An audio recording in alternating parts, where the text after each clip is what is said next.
지난 시간에 이어서 데살로니가전서 2장 1절에서 12절의 말씀을 가지고 사도 바울이 디모데를 향해서 들어감에 대한, 데살로니가 성도들을 향한 들어감에 대한 이야기를 여러분 함께 살펴보고자 합니다. 여러분, 이 들어가, 에소도스라고 하는 이 들어감은 복음과 함께 짝을 이루며 등장한다고 말씀드렸어요. 여러분, 왜 짝을 이루며 등장하는 겁니까? 이 복음만이 아니라 복음을 전하는 사람이, 복음을 가르치는 삶이 여러분 얼마나 이 복음을 유효하게 효과적으로 만드는가. 오늘 우리가 함께 살펴보고자 하는 2장 1절에서 12절의 말씀이, 저는 바울이 특별히 여러분 하나님의 복음을 전파하는 우리 모든 그리스도인을 향해서 세 가지의 이미지를 사용하고 있어요. 세 가지 이미지. 첫 번째 이미지는 청지기의 이미지고요, 두 번째 이미지는 유모 이미지고요, 세 번째 이미지는 아버지 이미지입니다.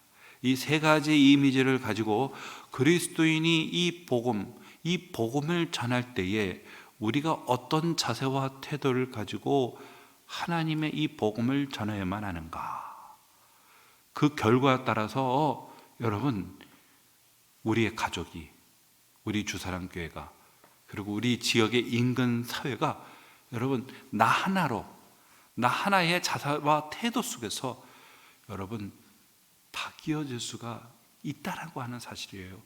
영향력을 미칠 수가 있다라는 겁니다. 중요한 건 뭡니까 여러분? 우리가 먼저 변화되고 바뀌어야만 합니다.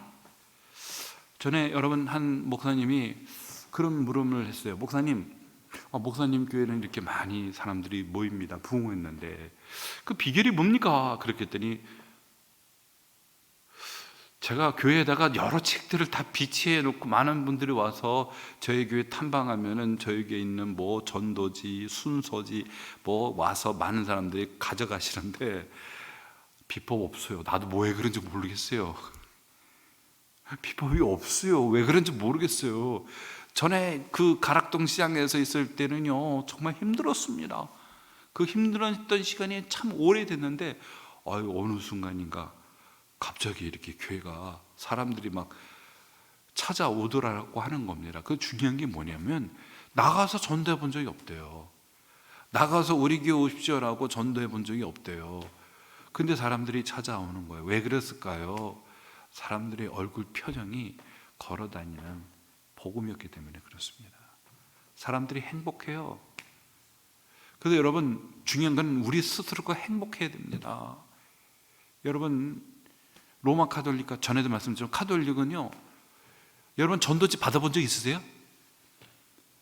이게 보면은 여기 인근의 아파트 이렇게 입주해 들어오면은요 막 전쟁터가 됐어요. 막 전쟁터가 돼요. 막 비닐봉투가 막, 제가 잠깐 이렇게 어디 좀 이렇게 들렸었어요. 일이 있어서 누가 문을 좀 내리래요. 그 눈을 내렸더니 제 얼굴로 비닐봉투 2개가 날라오더라고요. 하나를 머리 맞고요, 하나는 가슴으로. 하나는 받았어요, 하나는 못 받았어요. 2개 날라와가지고 보니까 그 가득해요. 그 안에 보면 선물도 전도지도 있고 전쟁이 벌어졌어요. 근데 여러분 카톨릭은 한 번도 전도지 나눈 적이 없어요. 여러분 주변에 가서 신부님, 수녀님들이 전도지 나누는 거 봤어요? 그런데요 최근에 10년 동안 통계에 의하면 로마 카톨릭이 250만에서 500~600만 명이라고 합니다. 지금 불교가 지금 위태위태해요. 불교가 2위로 떨어졌는데 카톨릭이 추월당하게 생겼어요. 여러분 왜 그랬을까요? 여러분 개신교는 끊임없이 계속 문제가 생겨요. 매스컴을 통해서 문제가 계속해서 나오고, 근데 그 사람들은 전도를 안 해도 여러분 어떤 사회적 이미지가 되게 좋잖아요. 봉사 많이 합니다. 선행 많이 합니다. 어려운 사람 많이 돕습니다. 인근 지역의 독거노인들이나 어려운 사람들 있으면은 여러분 그 사람이 어느 종교를 불교를 믿는 사람이든 개신교를 믿는 사람, 어려움이 있다면은요 그 지역의 카톨릭은 그것을 나눔을 많이 합니다. 조용히 나오라고 말도 안 해요. 근데 사람들이 찾아가는 거죠. 여러분 그것이 사람의 마음을 움직이는 건데 그렇습니다. 여러분 중요한 건 뭐냐면 저와 여러분이 행복해야 돼요. 그러면 교회가 돼야 돼요? 문제가 없어야 돼요. 행복해야 돼요. 여러분, 가정에서 아버지 어머니가 다투면요, 문 열고 나오는 아이들의 표정이 달라요.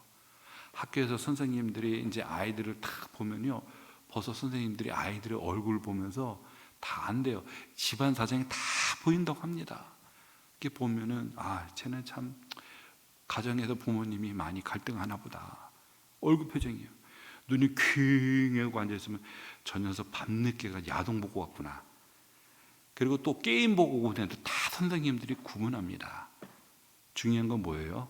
우리 얼굴 표정이 드러난다는 거예요.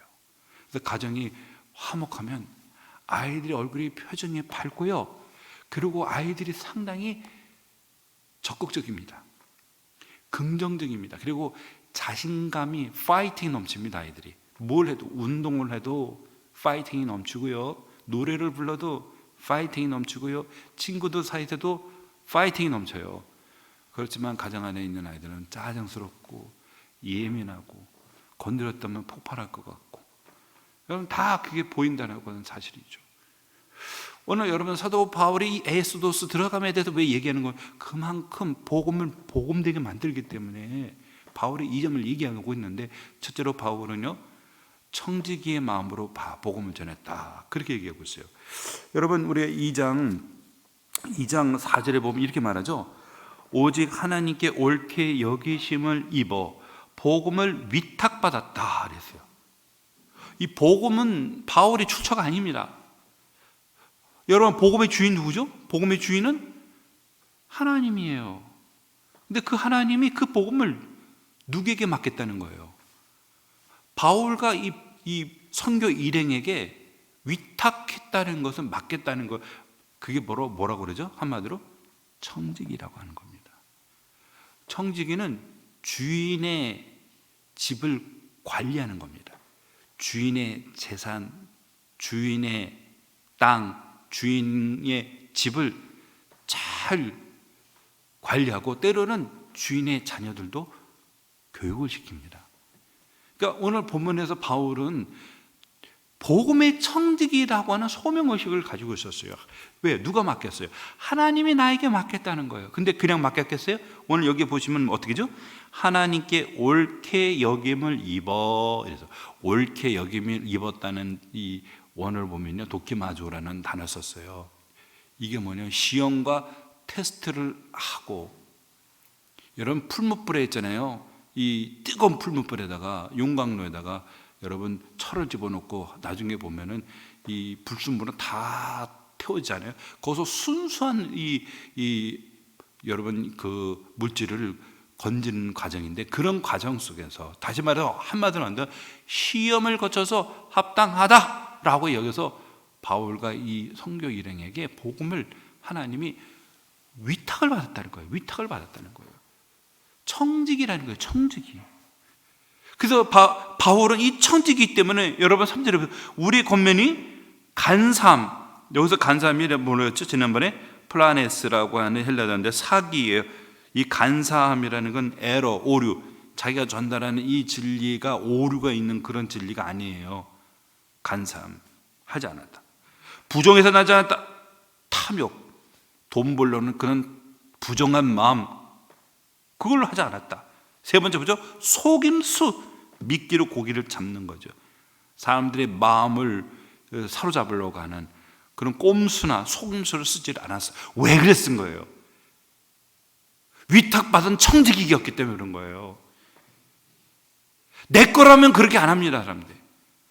하나님이 맡긴 거잖아요. 요한복음 21장에 보면 사도 베드로에게 예수님이 3번 물으시죠. 내가 이 모여있는 사람은 나를 사랑하냐? 그랬더니 내가 주를 사랑합니다 했더니 내 영을 먹여라, 내 양을 쳐라, 내 양을 먹여라. 여러분, 내 양을 먹이고 내 양을 치라는 거예요. 양은 누구 양이에요? 주님의 것이죠. 근데 그 주님의 것을 우리에게 맡겼어요. 그 때문에 되게 위중한 겁니다. 내 것이라면 내가 편안하게 다루죠. 근데 이 양이 내 양이에요? 누구예요? 소속이 예수님, 주님의 거예요.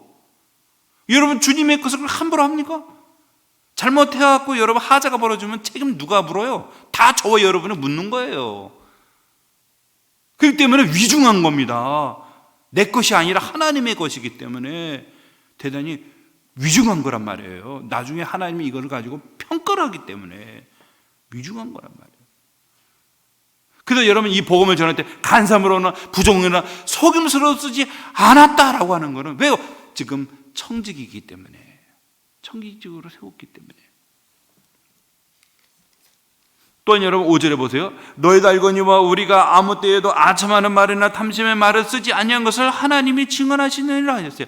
아첨하는 말, 탐심의 탈, 아첨하는 말이 뭡니까? 사람이 듣고 싶어하는 말이죠.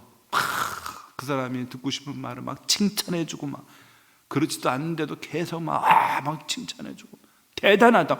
와, 천재인 것 같아요. 어떻게 그런 말을 할 수가 있죠? 저는 도무지 생각할 수 없었던 건데 그 우쭐해져 기분 좋죠. 예? 그래서 사기당하는 사람들이 많이 사기당해요. 와가지고 대단하다고 막 칭찬해줘요. 그 기분이 막 좋아가지고 그냥 서류를 딱 꺼내면서 여기서 사인하면 된다고. 그냥 돈 법니다. 사인해가지고 그냥 사단 나죠. 아첨하는 말이나 탐심의 탈을 쓰지 않고 위선과 위장이 있는 겁니다. 겉과 속이 다른 거죠. 위장과 위선, 연극을 하는 거예요. 탈을 쓰고 그렇지도 않은데 연기를 하는 겁니다. 연기를. 왜 아첨하는 말이나 여러분 탐심의 탈을 여러분 이 쓴다는 이 표현을 쓰는 걸까요? 전에도 말씀드렸지만 지금 이 바울의 이 복음에 대해서 분명히 문제를 제기하는 사람들이 있어요. 야 바울 그 떠돌이 철학자 똑같은 애들이야. 그거 다 너희들 그 돈 벌려고 하는 거야. 돈 벌려고 순수한 마음으로 그렇게 전한 거 아니야. 자기 명예, 자기 영광을 위해서 하는 거야. 이렇게 얘기하는 사람들이 있단 말이에요. 그 바울은 그런 이 복음의 순수성을 확보하려고 지금 이 말을 하고 있는 겁니다. 내가 지금 아첨하는 말로 하지 않았다. 너희들 듣기 좋으라고 한 말이 아니고 탐심의 탈을 쓰지 않았다. 너희들한테 내가 위선적 속마음도 표리부정해 마음도 없는 너희들에게 연기를 하려고 그래 전하지 않았다는 거예요. 나 하나님 앞에 나 떳떳하다. 하나님이 나에게 증인이시다. 나 떳떳하다. 그런 거죠. 왜요? 6절이죠. 또한 우리는 너에게서든지 다른 이에게서든지 사람에게서는 영광을 구하지 아니하였노라. 바울은 정말 여러분 어떻습니까? 이렇게 인기를 충분히 끌 수도 있어요. 사람들의 그 마음을 사로잡을 수도 있습니다. 그리고 바울을 추종하고 따르는 무리들도 만들 수도 있어요. 근데 그는 청지기가 하면 안 되죠. 그건 자기가 주인 노릇하는 거잖아요. 주인 누굽니까? 주인은 하나님이잖아요. 그리고 자기는 복음을 위탁받은 사람이에요. 그리고 어떻습니까? 이 복음을 복음되게 해야지 이 복음을 훼손하면 안 된다는 거잖아요. 오직 하나님께 영광을 돌려야만 하는데 자기가 모든 영광을 독차지해요? 영광을 자기가 받아요? 그것은 이미 청지기가 아니라 자기가 주인이 된 거잖아요. 주인이 된 거잖아요. 예? 바로 이 청지기의 마음과 자세로 바울이 너희들에게 복음을 전한 것이다. 그 어떤 것도 불순한 동기로 너희들이 환심을 살렸고 나의 영광을 위해서 너희들을 이용하는 게 아니다. 오직 하나님께 영광을 돌리기 위함이다는 거죠. 여러분, 저와 여러분도 하나님의 청지기로 세움을 받은 줄로 믿습니다. 그리고 우리의 가정의 자녀들 우리의 소유가 아닙니다. 하나님이 우리에게 맡겨주신 하나님의 것이에요. 그러다 보면은 참 이게 부모의 마음과 뜻에 좀 다르다고 해서 여러분 우리가 갈등이 일어날 때가 있잖아요. 그죠? 또 우리들의 어떤 욕심도 있어서 그러다 보니 아이들이 충돌이 생기고 갈등하다가 이탈하는 경우들도 많이 있죠. 하나님이 우리에게 맡겨주신 하나님의 것. 그래서 저는요, 저희 두 자녀를 제 목적은 방주에 태우는 게 저의 목적입니다. 저의 사명은 거기까지라고 봐요. 그 다음은 걔네들이 해야 될 일이고, 저에게 맡겨줬잖아요. 그렇게 이 두 아이들과 결혼할 미래 어떤 며느리가 올지는 모르겠지만, 아무튼 방주 태우는 거예요. 제 소명은 출세하고 세상에서 돈, 그게 저는 목적이 아닙니다. 저의 일차적인 소명은 방주에 다 태워서 하나님의 심판 앞에 멸망당하지 않게 하는 거, 구원을 받을 수 있게 하는 거. 저뿐만 아니라 우리 모두의 여러분, 하나님이 맡겨주신 청지기의 사명인 줄로 믿습니다. 그래서 우리들의 자녀들을 위해서 기도를 할 뿐만 아니라 우리는 최선을 다해서 길이요 진리요 생명이 되신 예수 그리스도를 따라갈 수 있도록, 주님을 붙들 수 있도록, 주님 안에 거할 수 있도록 우리가 최선을 다해야 될 줄로 믿습니다. 두 번째는요, 오늘 바울은 유모에 비유합니다. 저는 이게 볼 때요, 어머니로 비유하는 게 좀 낫지 않았을까? 근데 바울이 유모에다가 빗대고 있어요. 왜냐하면 그 다음에 보면 아버지를 비유하거든요. 11절에 보면 아버지가 자기 자녀에게. 그러면 어머니가 낫잖아요. 그런데요, 이 당시에 이 유모는요, 이게 사회적으로 좀 이렇게 높은 부유한 층에 보면은 대부분이 다 집에 다 유모가 있어요. 그 전에 그 인도에서 제가 아시는 목사님의 그 아드님이 거기서 이제 인도에 그 파견이 이제 됐죠. 파견이 됐다는데, 인도는 보니까요, 그 분야별로 하인들이 다 있더라고요. 차를 운전하는 사람, 빨래를 하는 사람, 밥을 해주는 사람. 그러면 인도에 가면 여성들에겐 천국이라고 합니다. 가면 모든 것이 전부 다 하인이 있어요. 하인이 있어요. 그래서 인도에 살 때가 행복했대요. 인도에 살 때는 손에 물을 안 묻힌다고 합니다. 예? 그리고 아이를 낳으면은 당연히 어떠냐면은 유모에게 맡긴다고 합니다. 그런데 그 유모가 그 어미보다도 그렇게 정성을 다해가지고 키운다는 거예요. 그래서 그 유모는 어머니보다도 더 그런 깊은 모성애를 느끼게 하는 것이 유모인데, 어머니보다는 오늘 본문에 보니까 이 유모, 이 시대적인 배경 속에서 유모에 지금 왜 유모하면 그 따뜻함, 그리고 그런 깊은 사랑, 더 정성을 다한단 말이죠. 정성을 더 한다는 거죠. 그래서 여러분 7절에 보니 우리는 그리스도의 사도로서 마땅히 권위를 주장할 수 있으나 도리어 너희 가운데서 유순한 자 되어 유모가 자기 자녀를 기른 것 같이 하였으니, 지금 사도는 그리스도의 사도잖아요. 만왕의 망 되시는 그리스도의 보냄을 받은 특별 대사란 말이에요.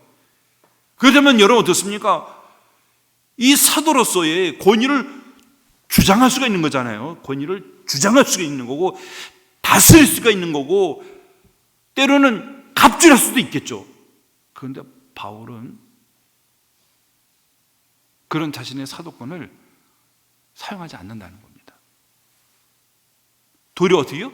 유순한 자 되어 유모가 자기 자녀를 기름과 같이 하였다, 이렇게 했어요. 왜냐하면 성도들이 연약하기 때문에 그래요. 예? 신앙이 좀 성숙한 사람이라면 여러분 거기에 맞춰서 그리스도의 사도로서의 권위로 주장할 수 있죠. 예? 잘못을 지적하고 책망하고. 하지만 지금 이 교회는 이 편지를 쓸 당시만 해도 세워진 지 거의 6개월밖에 1년도 안 된 초신자들이란 말이에요. 그리고 여러분 고린도후서 8장에 보면은 이 마게도냐 사람들이 지극히 가난하다고 했어요. 경제적으로도 되게 어려워요.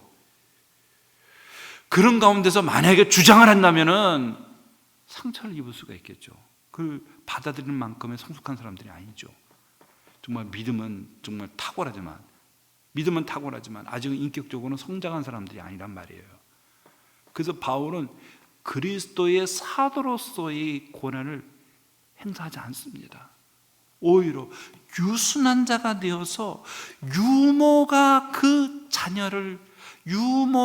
그 아이를 돌보듯이 바울이 이 성도들을 유모의 심정으로 돌보고 있다는 겁니다. 저는 우리 그 교회도 어린이집이 있지만, 그래서 저도 어린이집을 매일같이 이렇게 지나가다가 보기도 하고, 또 저녁에 끝나면 어머님들이 유모차가 와요. 유모차 부대가 와가지고 아침에 10시쯤에 오면은 유모차 부대가 와가지고 유모차를 여기다 아이다가 우리 1층에다 두고 애를 맡기고, 그리고 다 커피 우리 4층에 올라가서 커피 마시고, 그리고 끝날 때 되면은 그 유모차 보관된 유모차에다가 아이를 이렇게 해서 데려갑니다.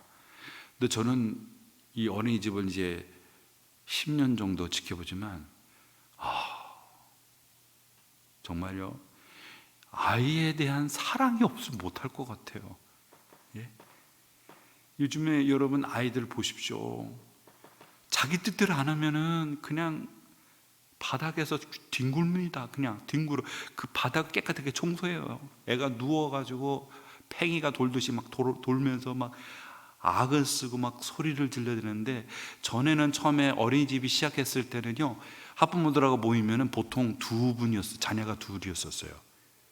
근데 요즘에 얼마 전에 제가 운영위원회 모였을 때 학부모들 대표들하고 얘기했더니만 한 명이에요. 와, 그 사이에 아이들이 기본적으로 터울이 좀 있어도 3년, 4년, 5년 터울이 있어도 아이가 둘이었는데 지금은 한 명이에요. 그러니까 아이가 황제예요. 그러니까 그 한 아이 때문에 할아버지도 오고 아버지도 왔어요.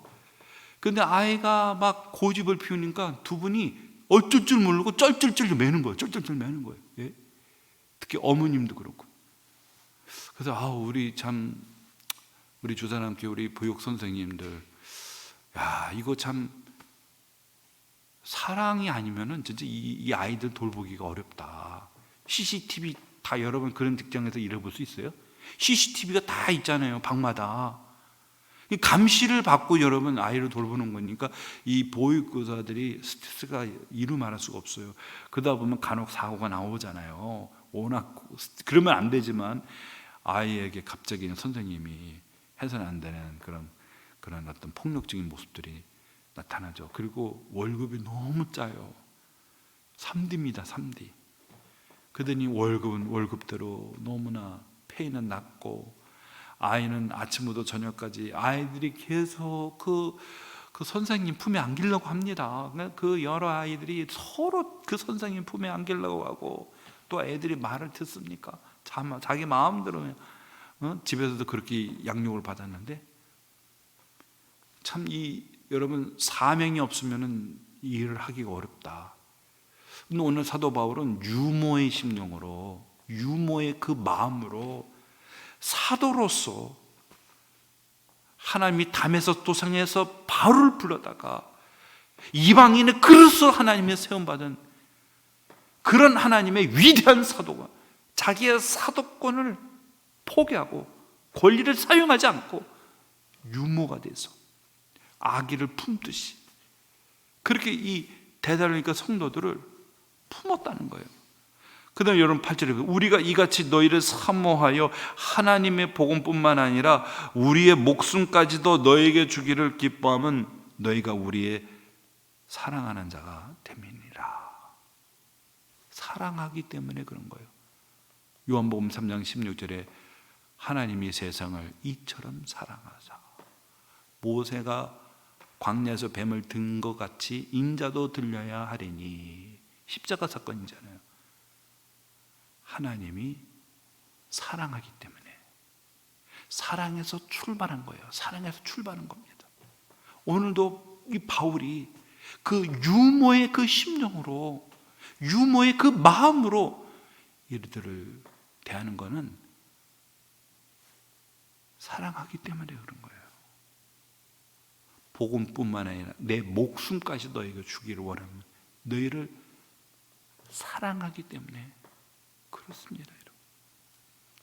우리 주사랑교회 주일학교에 참 여러분 참 선생님들 많이 격려해 주셔야 됩니다. 우리 주일학교 선생님들을. 어떤 경우는 우리 주일학교가 이제 유초등부, 중고등부가 좀 약해요.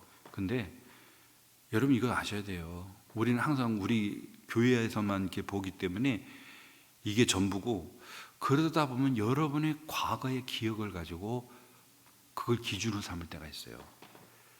우리 성도님들도 옛날에는 어떻습니까? 한 두 가정만 들어와도 주일학교가 세워졌습니다. 기본이 셋, 넷, 다섯 이렇게 된 가정이니까 한 두 가정만 들어와도 주일학교가 세워졌어요. 근데 지금은 딩크족이라서 아이를 잘 안 낳아요. 그리고 가정마다 한 명밖에 안 됩니다. 거기다가 코로나가 휩쓸고 갔죠. 그러니 제가 아는 서울의 정말 유명한 교회도 목사님이 올해부터는 유초등부, 중고등부로 통합하기로 하겠대요. 왜냐입니까? 인근에 아파트인데 그랬더니 아이가 각 아파트마다 한 명밖에 없대요. 아이들이 한 명밖에. 인구가 그렇게 줄어든 거예요. 이런 시대적인 변화 속에서 비록 소수의 주일학교가 있다는 그 자체만으로 정말 우리 감사해야 됩니다. 제가 이번에 명절에 갈 때 저희 형님이 그런 말을 해요. 저희 교회를 물어보는 거예요. 그래서 내가 그래서 왜 물어봐요? 그랬더니 이번에 교회에서 유초등부와 중고등부를 없애고 선택과 집중하기로 했대요. 청년부는 지금 모이니까. 그래서 영유초등부, 중고등부는 없앴어요. 그 교회가 한 300명 되는 교회거든요. 안양에 있거든요. 유초등부, 중고등부는 없애고 청년부로만, 청년부가 10여 명이 모인대요. 청년부에 집중하기로 했다는 거예요. 지금 이게 한국교회 구조거든요. 이게 분석이.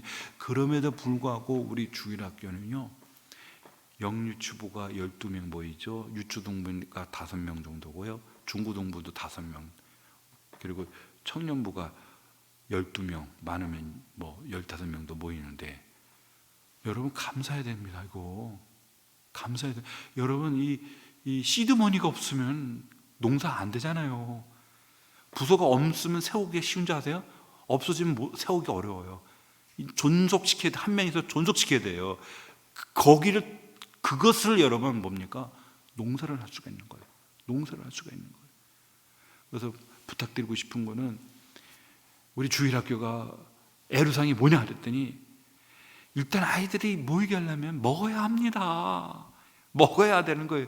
이 아이들은 영적인 것보다 육적인 것이 더 발달된 아이들이기 때문에 먹여야 합니다.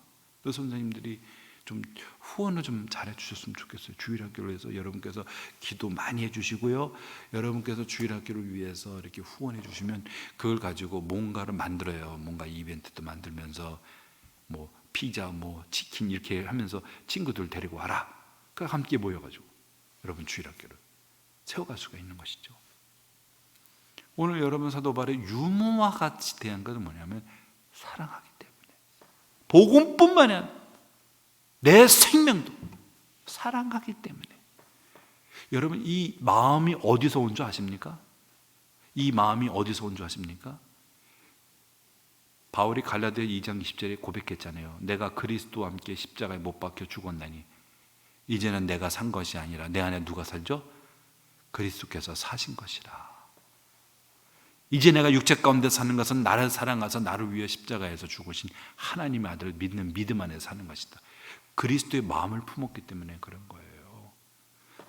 우리를 멸망이 아니라 영생을 주시기 위해, 출발이 뭐죠? 사랑이잖아요. 하나님이 세상을 이처럼 사랑하사 주님의 마음을 가졌기 때문에 하나님의 그 마음인 사랑의 그 마음으로 영혼을 돌아볼 수가 있었다는 사실.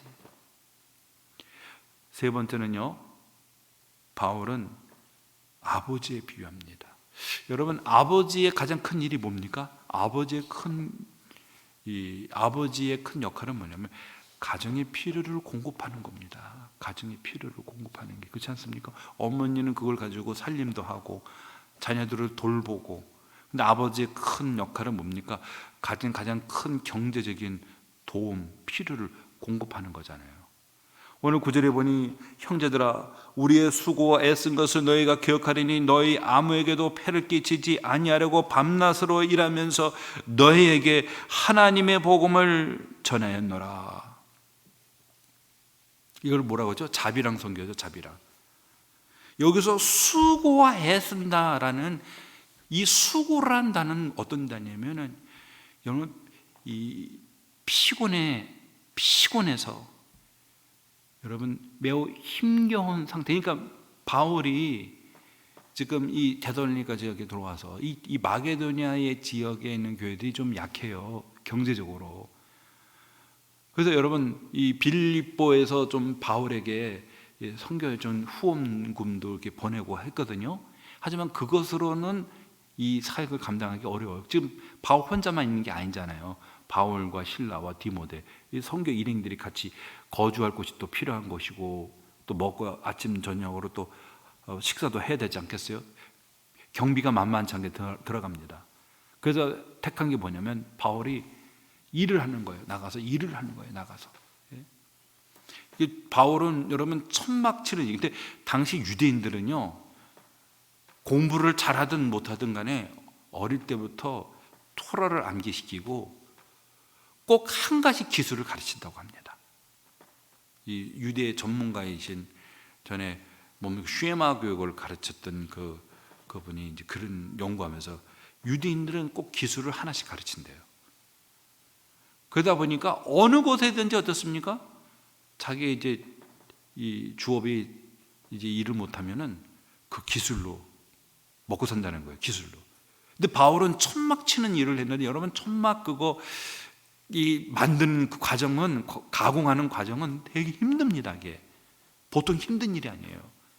그거를 가죽을 일정한 간격으로 잘라다가 그 가죽을 여러분 어떻습니까? 부드럽게 하기 위해서 끊임없이 그 가죽을 어떻습니까? 돌로 문질러야 되고, 또 그거를 염색하는 그 과정은 정말 중노동이거든요. 근데 바울이 밤낮을 그렇게 일을 했대요. 왜 일을 했습니까? 부담을 주지 않으려고. 왜냐하면 여기서 부담을 주게 되면 이 사람들이 복음을 받아들일 수가 없어요. 그들에게 폐를 끼치지 않게 하려고 밤낮 나가서 일을 하면서 그 번 돈을 가지고 자비랑으로 선교를 했다는 겁니다. 물론 여러분 이것을 모두에게 적용할 수는 없죠. 바울은 여러분 고린도 전후서에서 보면 복음을 전하는 자는 그 복음으로 말미암아 살리라 하고 분명히 얘기했어요. 우리 예수님도 그렇게 말씀하셨고. 하지만 상황에 따라 다를 수 있는 거예요. 지금 이 상황 속에서는 초신자들은 이들에게 오해를 줄 수가 있단 말이에요. 오해를 줄 수가 있다는 거예요. 일본에서 선교하시는 선교사님들의 말씀을 들어보면 일본에서는 헌금을 안 걷는데요. 헌금을 거두면 오해를 한대, 이 사람들이. 뭔가 돈을 바라고 하는 것처럼 오해를 한대요. 그래서 헌금하는 시간이 없어요. 이게 일본에는 이렇게 공동체가 단체로 이렇게 뭔가 기부하는 거 있어도 개인이 기부하는 것은 없다고 합니다. 개인이 기부하는 것은. 그것을 상당히 이례적으로 본다는 거예요.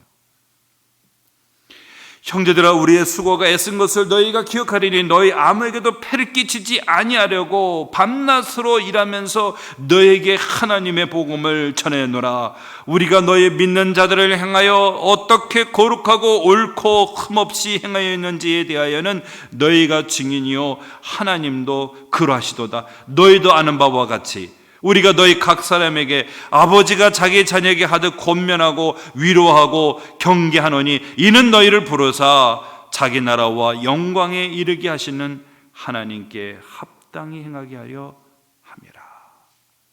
그 목적이 뭡니까? 천지의계와 같이, 유모와 같이, 아버지와 같이,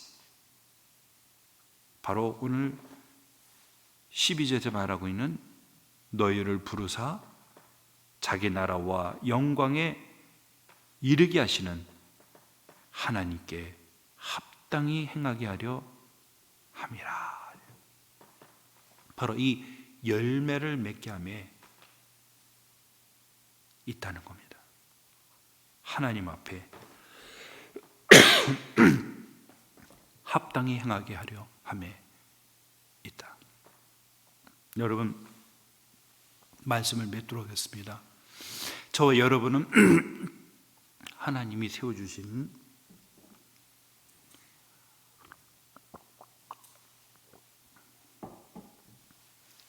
우리 각 가정에 파송된 하나님의 일꾼들인 줄 믿습니다.